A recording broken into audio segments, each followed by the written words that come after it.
Hello, it's CJ Miller. I'm in Shreveport, Louisiana, looking out of my window and just inviting you to come check us out. I'm in Shreveport, Louisiana, across the Red River from beautiful Bossier City, Louisiana, which is just beyond the downtown. And I'm here because I'm about to make dinner, and what we're going to make some crab cakes. So this part is pretty flexible. You can use breadcrumbs. Panko breadcrumbs are really great for this to start with. I actually had, those little, uh, the Italian flavored breadcrumbs. Anything like that really works great as a starter. I am using a box of uh, on the stove stuffing mix. So just put that in, and I have added just a variety of green herbs, whatever you have, and do it to taste. You really can't get too much. Uh, it's going to be good. And then I love to add this when I'm doing like you can use any Cajun style seasoning, red pepper seasoning, Tony, Zatarans, anything like that. If you had that in your neighborhood, if not, you use a cayenne blend.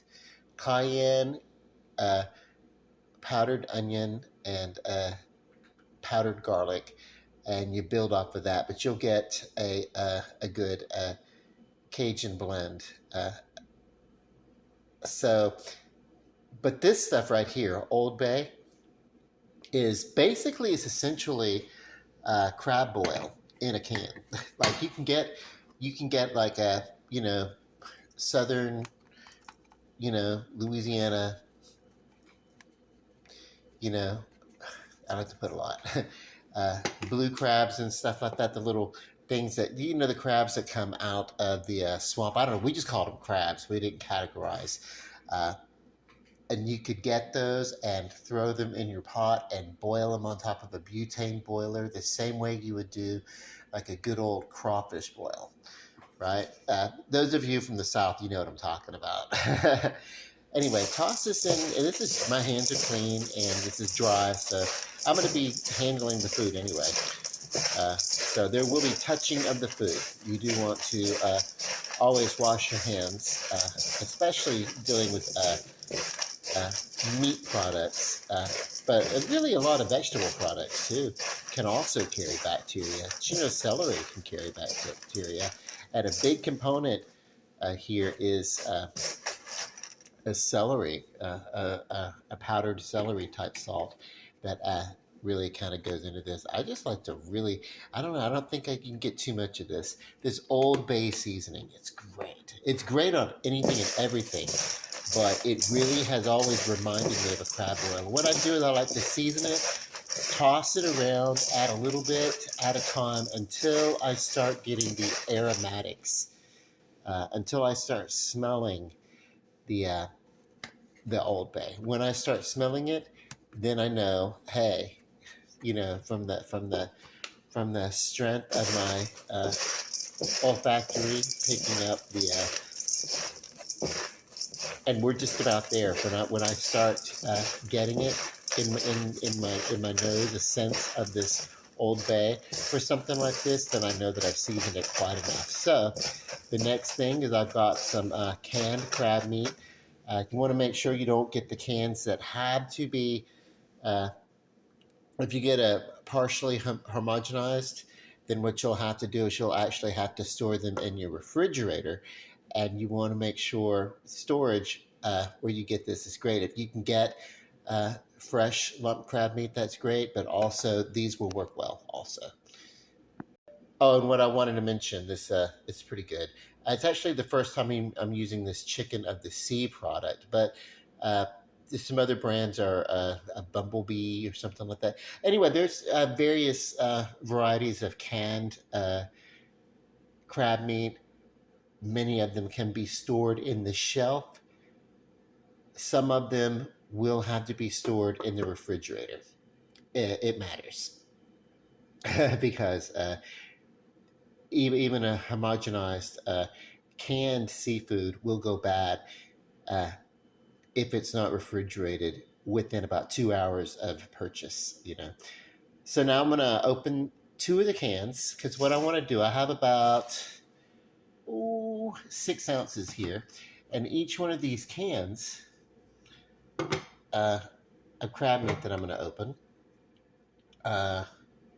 4 ounces. And I kind of want to match that. And actually, there's going to be a little bit more. And there's probably fluid in here also. So, you know, but I really want to add as much crab meat as there is to breading. And then I'm going to add some other things. Hang on, we'll get to that in a minute.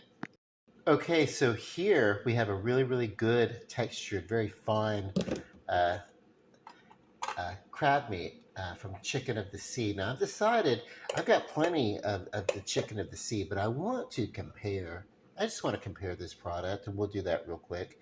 The Bumblebee white crab meat, and this is, yeah, so it's nearly the same in weight. This is 4 ounces. This is 4.25, the Bumblebee.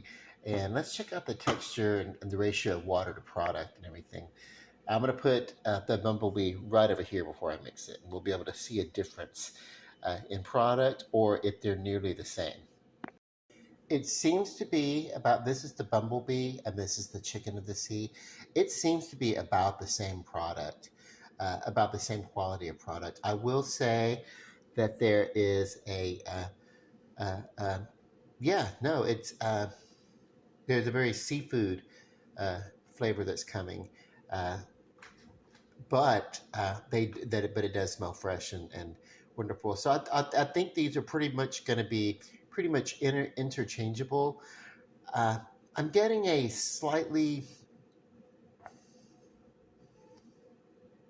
I don't know, springier freshness, maybe a nicer quality out of the Chicken of the Sea, but it's not so much. I mean, they're basically interchangeable. You can look at this.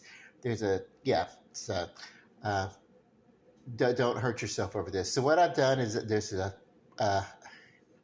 there's about 12 ounces that I put in here on top of the 6 ounce of the breading. Now, when I'm doing a panko breadcrumb, I mix it. 1 part panko breadcrumb, 1 part crab meat, and 1 part the other ingredient, which is going to be a cream cheese style filling. But I'm planning, now I did that in a restaurant though. In the restaurant, they were doing that because they were creating crab cake appetizers, you know, crab cake on a little green or something like that as a small plate or an appetizer. It was a bistro style restaurant where I kind of learned this, and we learned it with panko breadcrumbs, but also the dressing mix, the on the stove dressing mix is actually denser and heavier than a panko breadcrumb. So I'm using 6 ounces here, so I'm using double the amount of crab meat. And so we're going to get into adding the cheese next. Oh, remember, when you get into adding the seasonings, any kind of green herb that you have around in your kitchen, and then get a hold of some Cajun style seasoning. Tony's Zatarain's, those are some brands that we have here. You can look up how to pull your own together with red pepper blends. I love this Old Bay for something like this, for seafood. Okay, so washing your hands frequently, especially if you're also holding a phone while making a video about food. This is where you get to let yourself have a little bit of fun. This is a traditional, say, 8-ounce block of cream cheese. Philadelphia is a good brand. There are other brands out there that work very well also. Just as long as it's a cream cheese, an actual cream cheese, and not a cream cheese style spread. And I do have the store brand of, if I need to add to fill this out, I'm going to, and I think it's going to be wonderful. It's got chive and onion in it. But I also think this is going to be great to soften up and use as a topping on top of the crab cake. I'm going to get in here and I'm going to mix this up, and if I need to, if I feel like I need some binding, I'm going to add 1 or 2 eggs. I'll probably do that anyway. Uh, but yeah, let's see where we're going with this.